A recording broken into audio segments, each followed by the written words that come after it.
Base of the heart is formed mainly by the left atrium and the right atrium. ठीक है, main part जो इसका है वो लेफ्ट एट्रियम बनाता है और आपने याद रखना है कि इसमें 4 पल्मोनरी वेन्स ड्रेन कर रही होती हैं ऑब्वियसली लेफ्ट एट्रियम में. So this is the posterior surface या base of the heart. Base of the heart को हम पोस्टीरियर सरफेस भी कहते हैं हार्ट का. सही है. And it lies at the level of thoracic 5 to thoracic 8 वर्टिब्राe. बस आपने ये बात इस पैराग्राफ में इंपॉर्टेंट याद रखनी है. आगे जो हैं वो हैं बॉर्डर्स ऑफ द हार्ट. तो 4 बॉर्डर्स होते हैं हार्ट के, वो मैं आप लोगों को दिखा दूं. सबसे पहला होता है अपर बॉर्डर. अपर बॉर्डर बनाता है आपका लेफ्ट एट्रियम और लेफ्ट वेंट्रिकल. ठीक है, कौन सा? राइट एट्रियम और लेफ्ट एट्रियम बनाता है. ठीक है, ये आपका अपर बॉर्डर है. मेजर पार्ट इसका लेफ्ट एट्रियम बनाता है. उसके बाद जो आपका बॉर्डर है वो है राइट बॉर्डर. ठीक है, राइट बॉर्डर एक्सटेंड करता है from superior vena cava to inferior vena केवा और इसको कौन बनाता है? ऑब्वियसली राइट एट्रियम बनाता है. उसके बाद है inferior border which extends from inferior vena cava to apex. ठीक है, ये इंफीरियर बॉर्डर है. और उसके बाद एक आखिरी बॉर्डर है that is the left border जो कि एक्सटेंड करता है from apex to the left auricle. और इसका मेजर पार्ट कौन बनाता है? लेफ्ट ऑब्वियसली वेंट्रिकल बना रहा है. ठीक है, और इसका मेजर पार्ट राइट वेंट्रिकल बना रहा है इंफीरियर बॉर्डर का.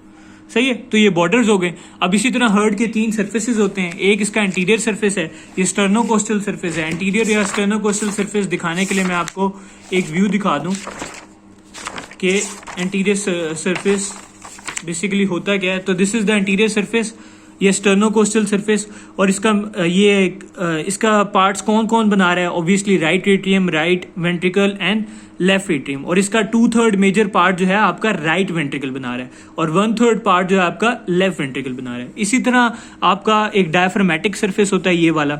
ठीक है, डायफ्रामेटिक सरफेस का मेजर पार्ट जो है आपका लेफ्ट वेंट्रिकल बना रहा है. 2/3 लेफ्ट वेंट्रिकल बना रहा है और 1/3 राइट वेंट्रिकल बना रहा है. और ऊपर से इसमें जो है आपका बस यही 2 ही इंक्लूडेड होते हैं, उसमें राइट एट्रियम भी इंक्लूडेड होता है. और एक आपका लास्ट सरफेस है that is the left lateral surface. ठीक है, वो जो है आपका कौन बनाता है? लेफ्ट वेंट्रिकल बनाता है and at the upper end by left auricle. ठीक है, लेफ्ट लैटरल सरफेस ये आप देख सकते हो यहाँ पे, ये लेफ्ट वेंट्रिकल बना रहे हैं and at the upper end it is form by the left auricle. तो ये सारा कुछ हो गया. उसके बाद मैंने आपको बताना है राइट एट्रियम के बारे में. राइट एट्रियम के बारे में अब हमने डिफरेंट चेम्बर्स के बारे में पढ़ना है बारी बारी. सबसे पहले है राइट एट्रियम. तो इसके आपको एक्सटर्नल फीचर्स पता होने चाहिए कि इट इज ब्रॉड वर्टिकली. ठीक है, इट इज वर्टिकली ब्रॉड. इसके अपर एंड पे सुपीरियर वीना केवा ड्रेन करता है, इंफीरियर एंड पे इंफीरियर वीना केवा ड्रेन करता है.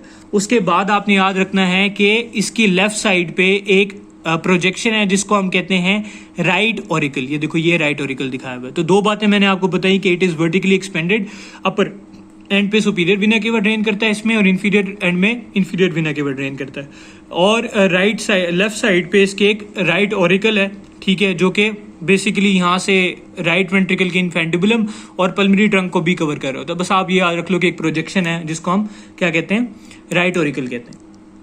उसके बाद आपने याद रखना है कि अलोंग दी इसके राइट बॉर्डर पे यहाँ पे एक ग्रूव होता है that passes from superior vena cava to inferior vena cava that is called sulcus terminalis. क्या कहते हैं उसको? सल्कस टर्मिनालिस कहते हैं. और this sulcus terminalis is form by muscular ridge called crista terminalis. अब यहाँ पे ये आपको ये नहीं दिखाया हुआ, तो यहाँ कुछ ये डायग्राम देखो कि crista terminalis is a muscular ridge that forms a sulcus terminalis on the right border. सही है, तो ये भी आपको पता लग गया. अब आपने इसके कंटेंट्स याद रखनी है, ट्रिब्यूटरीज याद रखनी है. तो आपने याद रखना है कि इसमें सुपीरियर वीना केवा ड्रेन करती है, इंफीरियर वीना केवा ड्रेन करती है. इसके अलावा coronary sinus, anterior cardiac vein, venae cordis minimae और राइट मार्नल वेन भी इसी के अंदर ही ड्रेन करती है. सही है, तो इसके लिए एक नमोनिक याद रख लो, कैविज्म. सी से क्या है? कोरोनरी साइनस, ए से एंटीरियर कार्डिक वेन, वी से विनाय कॉर्डिस मिनिमस, आई से इंफीरियर वीना केवा, एस से सुपीरियर वीना केवा और एम से मार्नल वेन, राइट मार्नल वेन.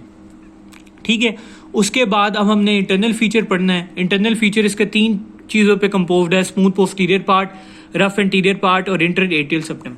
सबसे पहले मैं आपको बताने लगा हूँ स्मूथ पोस्टीरियर पार्ट, जिसे हम साइनस विनोरम भी कहते हैं. And it is derived from the right horn, जिसे हम साइनस विनोरम भी कहते हैं. And it is derived from the right horn of sinus venosus. अब इसमें क्या क्या ड्रेन करता है स्मूथ पोस्टीरियर पार्ट में? ये देखो, ये रफ इसका ऊपर ओवरलैप किया हुआ है और ये वाला सारा पोस्टीरियर दिखाया हुआ है. तो इसमें क्या क्या ड्रेन करता है? सुपीरियर वीना केवा, इंफीरियर वीना केवा. जहाँ पे इंफीरियर वीना केवा ड्रेन करता है ना, वहाँ पे एक यूस्टेशियन वॉल्व है.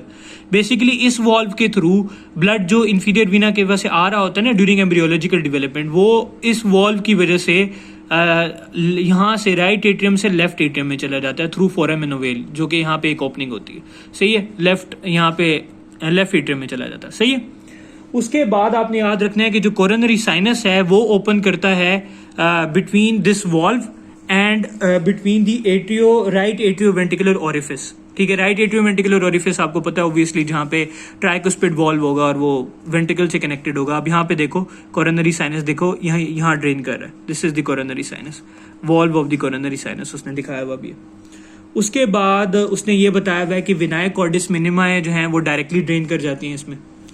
अब है रफ एंटीरियर पार्ट, तो रफ एंटीरियर पार्ट पे क्या है, मस्कुलर रिजेस हैं जिसे हम कहते हैं मसल पेक्टिनेट, ठीक है। और ये बेसिकली किसकी एक्सटेंशन है, क्रिस्टा टर्मिनालिस की एक्सटेंशन है, ठीक है। क्रिस्टा टर्मिनालिस क्या थी, मस्कुलर रिज थी, ठीक है, जो कि यहाँ पे सल्कस टर्मिनालिस बना रही थी, राइट बॉर्डर पे ग्रूव बना रही थी, और यहाँ पे वो क्या एक्सटेंशन दे रही है to form muscle pectinate. This is called the rough anterior part, this was the smooth anterior part. तीसरा पार्ट जो है that is the inter atrial septum, ठीक है। अब वो डिराइव होता है फ्रॉम सेप्टम प्राइमम और सेप्टम सेकेंडम।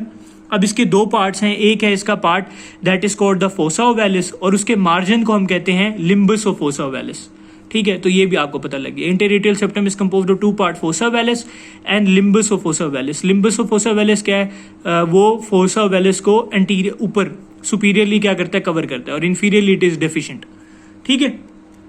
तो ये लेफ्ट एट्रियम हो गया। उसके बाद जो है आपने राइट एट्रियम हो गया। उसके बाद आपने राइट वेंट्रिकल पढ़ना है कि it is triangular in shape, इसके दो सर्फेसिस होते हैं, ये दो सर्फेसिस बनाता है। कौन से दो सर्फेसिस बनाता है, स्टर्नोकोस्टल और डायफ्रामेटिक। अब हम बात करते हैं इसके इंटीरियर स्ट्रक्चर की। इंटीरियर स्ट्रक्चर पे इसके दो पार्ट्स हैं।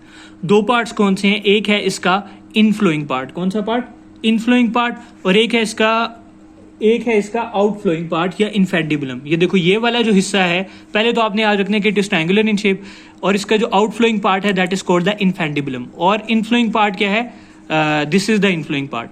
आउटफ्लोइंग पार्ट स्मूथ है, इनफ्लोइंग पार्ट रफ है, और इस पे प्रोजेक्शंस हैं, मसल ट्रांसफर मस्कुलर रिजेस हैं जिसे हम कहते हैं ट्रेबिकुलाई कॉर्निया।